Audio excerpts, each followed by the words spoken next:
Hey everyone, this is Corinne Lafont, your favorite radio host, your only radio host, and favorite girl, of course, broadcasting to you from the lovely island of Trinidad and Tobago in the Caribbean on Between the Lines. And you know, I always start my show off with gratitude, or some people say thankfulness. I am thankful to be alive, healthy. Yes, it's given the situation, so I'm thankful to be alive and healthy and above ground.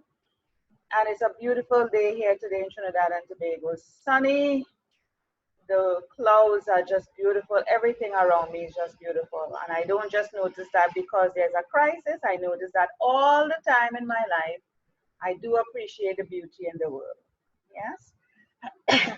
So sorry about that. So I want to share with you my guest today, Holly Bargo. Let me tell you what we're going to be talking about.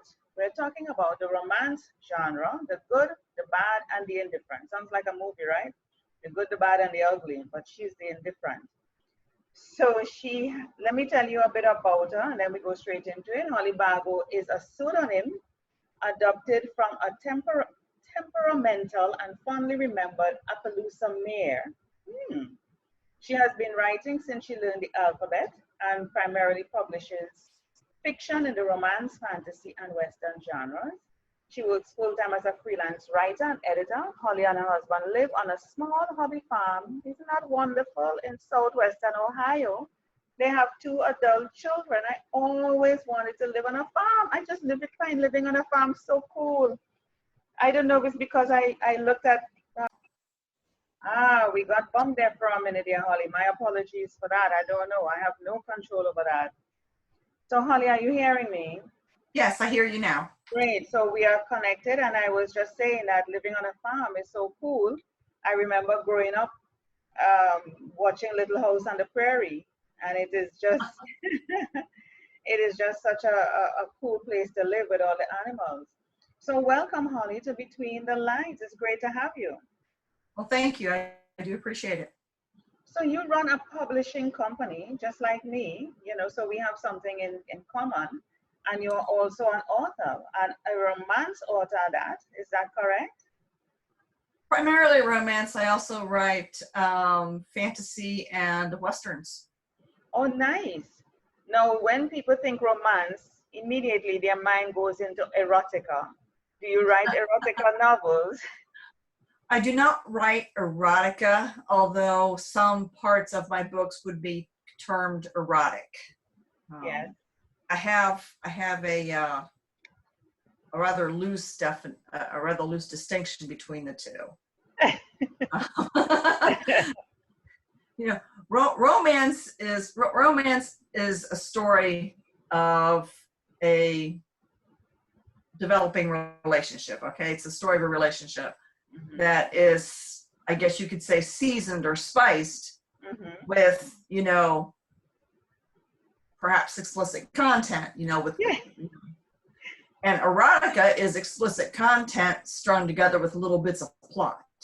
Okay. Like that. So you're trying to say it's more explicit content more than the plot. It's more weighted on explicit content, yes? So you're not a 50 Shades of Grey author. No, I'm not.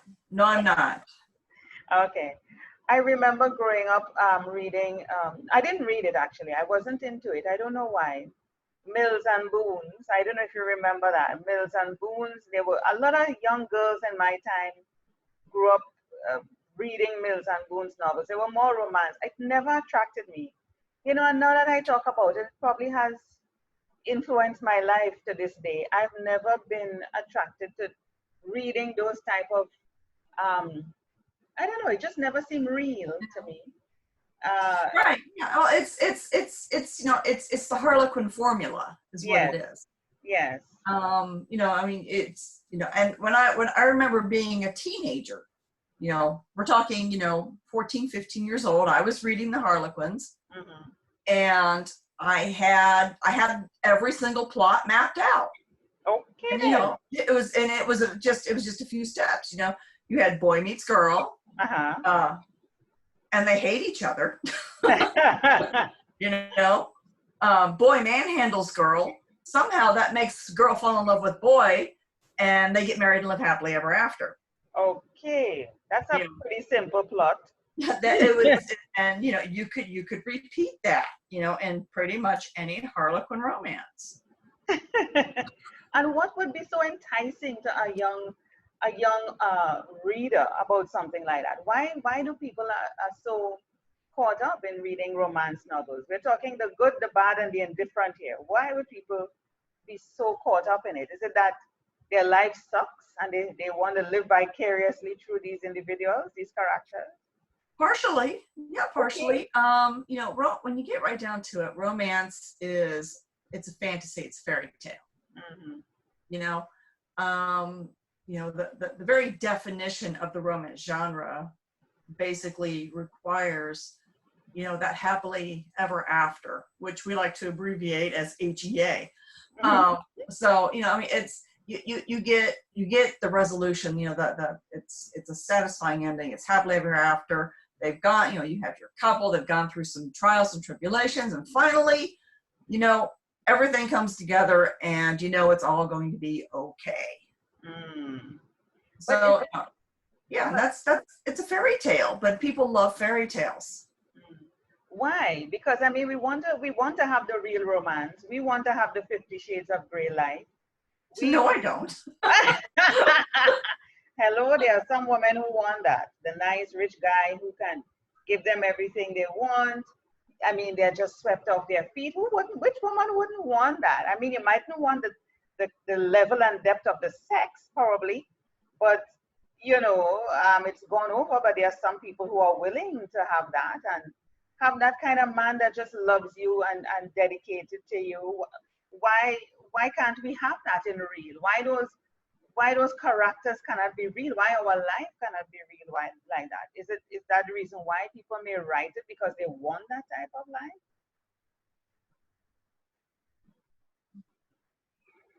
People, I don't necessarily think it's that people want, that type of life. I think what it is people, women in general, and we're talking in broad generalities here, not specifics. A woman wants someone who will put her first to take care of her. Mm-hmm. She still wants to be an autonomous, independent person who can think for herself. Of course. She doesn't want to be treated like a child, but on the other hand, she doesn't want to be, left hung. She doesn't want to be hung to dry either. Yeah. She wants someone who will support her, and it doesn't have to be a kinky billionaire to do that. I like that, a kinky billionaire. Okay. A kinky billionaire.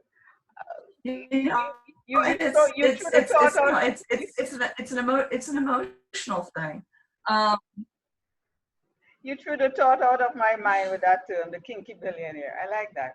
Probably that should be your next book, Holly, The Kinky Billionaire. Or somebody listening to this may write that book, The Kinky Billionaire.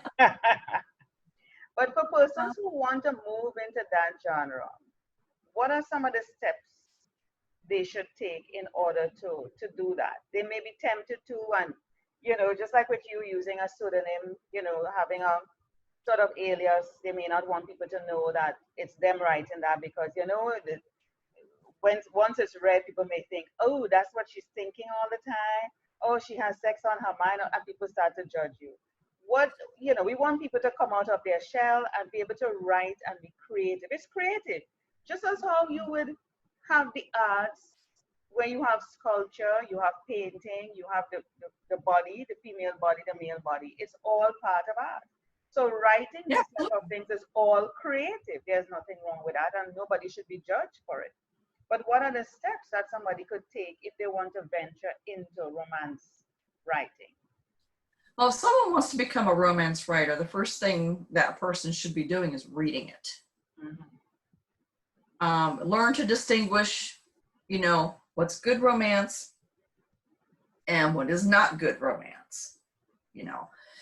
It's like any other endeavor. It begins as a craft. Mm-hmm. So you learn what good writing is, and you learn what not so good writing is. You know, quite frankly, if anyone reading Charles Dickens today wants to mimic Charles Dickens' writing, that person will probably be laughed off the planet. Because Charles Dickens was paid by the word and he writes like it. You know, it's very wordy stuff, and it doesn't fit today's tastes. And, you know, readers have preferences and tastes, and, you know, the modern, I guess, preference is not for that kind of writing. And it, you know, and as you read these good books, the good stories, and seriously, look at the look at reviews. If you find an author who, you know, can't write well, then people who read will leave comments to that effect. Yeah. So people are quite honest and brutal these days when it comes to their reviews. Yeah. So look at those reviews, and you know, people who don't write well will get nasty reviews. You mentioned about readers. Your target audience is important. So you may have Exactly. romance for a young generation, millennials, you know, and that can be segmented in various ways as well as for adults, or even for people over 50.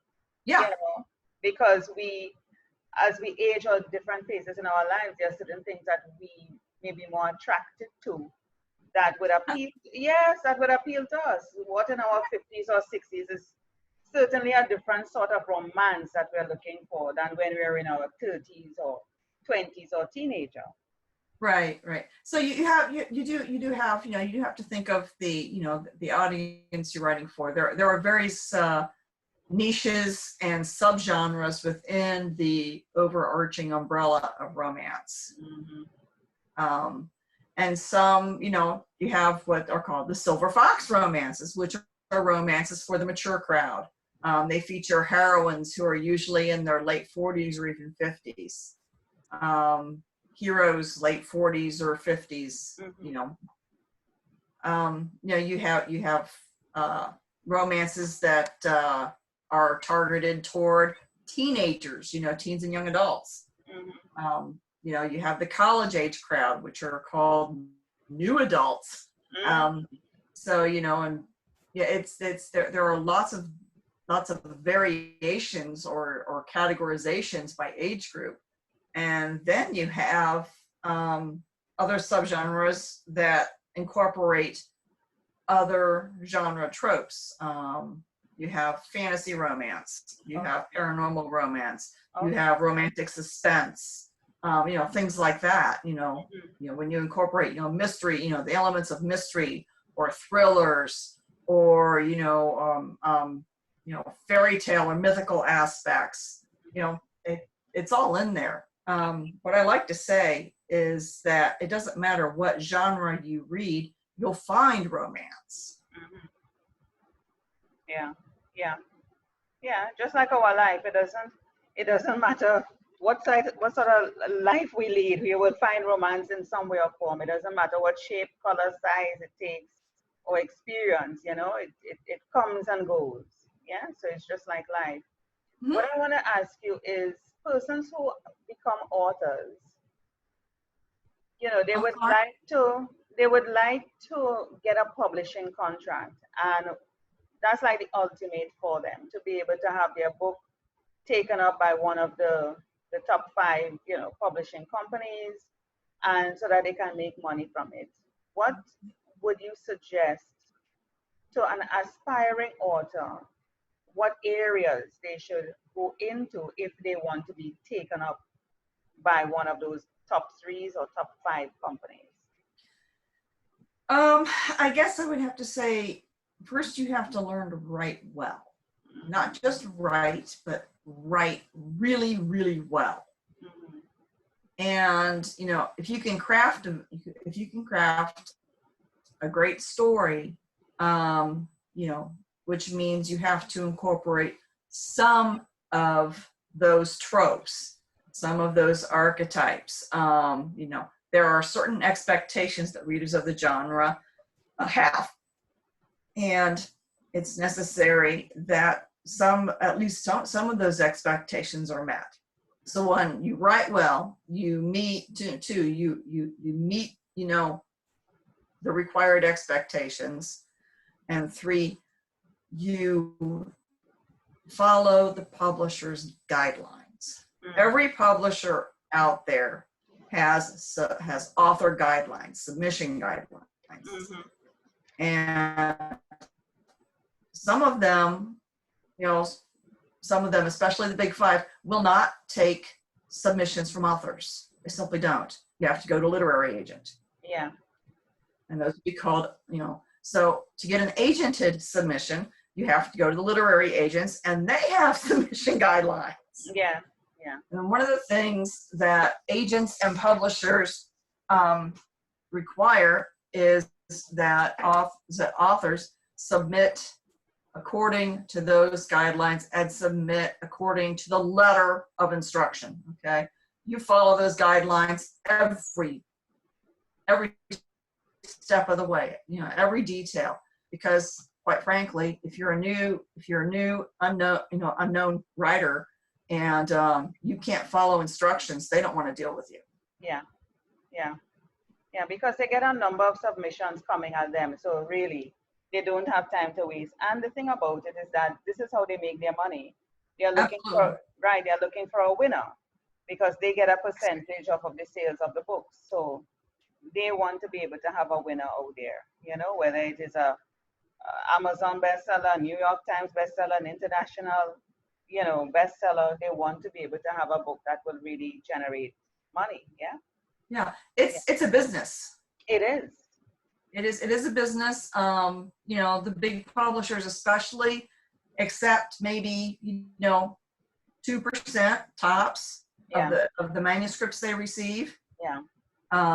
A lot of agents, have a similarly low acceptance rate.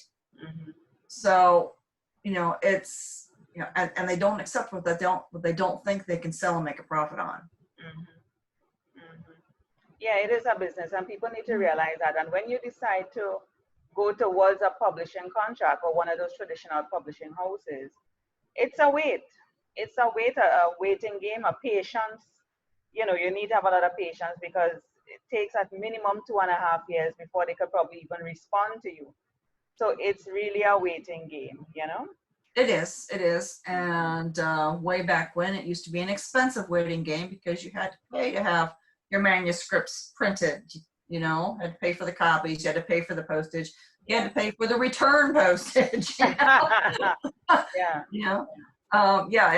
got a little expensive. With email and everything, the electronics, it's much, I guess, simpler. Yeah, and cheaper. And cheaper, definitely. And cheaper to do that. Some still ask you to submit the 1/3 of the book to them, so you still have to print it, even though you submit it electronically, you still have to print it and send it to them, A few, I'm sure still, like to review a paper copy, but they have to, I'm sure that they want to get through the query and synopsis first. There are some other steps that they'll go through before they say, hey, send us a paper copy. Yeah. So it's a meticulous process, and I hope the persons who are listening, who are considering going into writing, understand what it takes. It really takes a lot of resilience, time, patience, prayers, and following instructions. If you're not one for that, then it doesn't make sense going through, because you could be knocked down, and you will be knocked down a few times well before. Oh, yeah, and there was always the self-publishing option, but and a lot of see, in my day job, I'm an editor. Yes. So anyway, and I work with a lot of independent authors, and one of the huge problems I come across with independent authors is for those who actually who do themselves credit by realizing that they do need an editor, is that they don't one, they don't really recognize the steps of editing. There are different variations of editing. And two, that good editing is not cheap. Yeah. And it does take time. Three, they have to bear the cost of editing. They have to bear the cost of formatting. They have to bear the cost of marketing, cover design, self-publishing. Yeah, you can upload pretty much anything to Amazon. Yeah. And it won't cost you a cent. But to get your story to a standard that meets professional standards, to get it to that quality, that takes time, that takes effort, that takes money, because you're paying for the services, the professional grade services that will whip that manuscript and that book into shape so that it won't embarrass you. Yeah, I know about editing, and I know a lot of people try to self-edit, but it's, really, you cannot self-edit your own work. You cannot see your own errors and mistakes. It's crazy, but that's just really what it is. You have to self-edit. Yeah, you absolutely have to self-edit.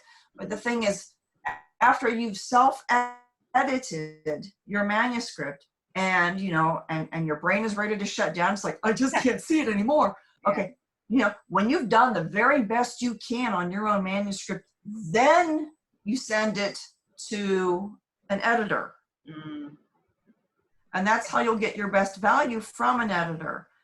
Because, you really don't want your editor correcting those simple little mistakes that, if you exercised a little patience and diligence, you could have done yourself. Yeah. I understand that. I understand the whole self-editing, because as you work through your book, for me, that's how I work. I would edit, go back, edit, and so on. But there comes a point where you really have to let it go. And a lot of these authors really are not one to let go of their baby. And when a professional editor comes back and corrects them and says, this needs to change, this needs to cut out, this needs to go, why did you do this? Why? They really are not appreciative of that. No, and some authors are not. Some authors believe, and I've run into a handful of them. They think, sending their work to an editor is, that there is basically, correcting a few comma errors and, perhaps some typos and getting back lots of praise. And that's not it at all. What authors really need to remember is that an editor's job is to find every flaw possible and point it out. I have, like I said, I am an editor as well as a novelist. And when I have a manuscript ready, I send it to an editor. I send it to someone else, a fresh set of eyes. And I do have a favorite editor I work with. And it took a little while, but she finally, understood that I want brutal honesty. Don't hold back. Don't don't hold back. I don't sugarcoat it. Just tell me what's wrong and suggest a fix, suggest a correction. I have no problems with that, because I don't always see, what a reader sees, because I'm too close to the work. So, you suggest that. And, she understands that I would rather receive her harshest criticism and keep it all private between us to give me the chance to correct those flaws and improve my story, my manuscript, than to put out something that's, just, garbage out to the public and have the readers, return a bunch of really nasty reviews. Because trust me, readers will not be kind. Let's see how they will not be kind. For sure. How can we contact you, Holly? I see you have a contact button here, and it's also here. Is there anything you would like me to feature on your website? This is your website here, Hen House Publishing, and of course that is my website. There is a hen. And so, is there anything in particular you would like me to feature? I see you have some testimonials here. from persons who are, I ooh, do. fine, there she is. Something to crow about, that's right. So you have some referrals, and we were talking about reviews a while ago. So one of the first place I would encourage persons to look is under your testimonials to see persons you have worked with and, you know, what are some of the good, bad, and indifferent things they have said. Mostly it will be good, I'm sure. Yes? Yeah, these, my website has basically two purposes. This particular page is for, you know, the freelance writing and editing business. The author page goes, that's mainly under the book catalog section. On the book catalog, okay. Portfolio, yeah, the book catalog. Yes. So yeah, the portfolio is for the paid business. And I do ghostwriting. Yes. So, and editing, do a little bit of manuscript formatting, even do some critiques. Okay. I'm trying to get that up here. It's moving a little bit slower than I thought. You probably have a lot of information here with visuals. So probably that's why. Okay. Yes. Ooh. Shot from the hip. Yeah. So these are some new releases. Yeah. Yeah. Okay. So persons can review this page and see what's coming up and get a copy on Amazon as well. And you said the paid version of your business is on the portfolio. Right. Everything. Yeah, I'm seeing a little note there coming up on the screen. Yes. Yeah. Yeah, everything's available on Amazon. All right. Wonderful. Oops. It's taken. I'm so sorry about that. Let's see if it's going to come up. Yep. Here we go. Portfolio. All right. So you do ghostwriting as well? I do. Yeah, I've done, my ghostwriting is more business focused. So, B2B, B2C blogs, things like that. You know, I've done a case study recently, things like that. And I see you do editing as well, because you said in your day job, you're an editor. And of course, you do critiques, which is good. Yes? And you have all of these, I would gather, are samples of, yes, all the different projects that you would have done. So this is projects with your byline, articles, newsletters, critiques you would have done, and editing work, as well as your ghostwriting. This is awesome. Yeah. Ooh, these are lovely eggs. Yes. So let me come back to your contact us page so that persons can see how they can contact you. They can use that page on your website, and it's henhousepublishing.com. Yes, any final words before we close off the interview, Holly? You know, I just, if you haven't read romance, I really think people ought to give it a chance. It's not all, you know, it's not all sex. It really isn't. You know, romance is a good story that focuses on a relationship.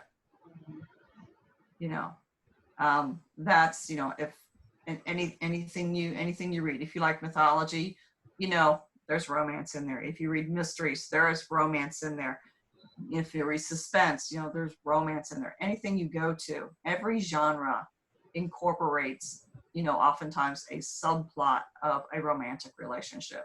Romance is the only genre that focuses on the romantic relationship. And focusing on a romantic relationship doesn't mean lots of, you know, hot, heavy, explicit content. Sometimes it means, you know, sometimes it never goes further than a kiss. Yeah. So, you know, it's a matter of you know, how important is that relationship? And there are, you know, various what they call heat levels. It's something that really affects everybody. Yes. you know, Well, we here are all searching for love, eh? We are all searching for love, and we would love to have that sort of whirlwind romance in our life. Yes? we would. We would. Yeah. But everybody wants to be loved by someone. Yes. You Yes. know. So it's 2020, and we're what, almost at the end of the first quarter. So we still have time to have that romance that we're looking for. It mightn't be the kinky billionaire, and if it is, good for you. But if not, good for you too.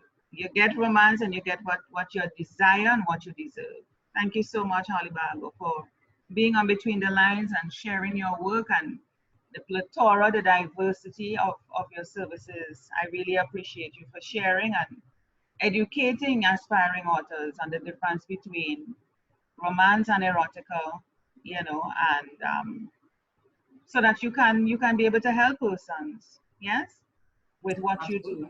And I'm sure you have been doing it for a number of years. So this isn't you didn't start doing it this morning. So you have a wealth of knowledge and experience in the area. Yeah. So thank you so much. I've been married for over 30 years. Oh, So I got a good one. You got a good one. Let's clap you for that. Let's clap you for that. Probably because you're a romance novelist. Ah. But thank you so much for being on Between the Lines. It's been great having you. Thank you. It's been a pleasure.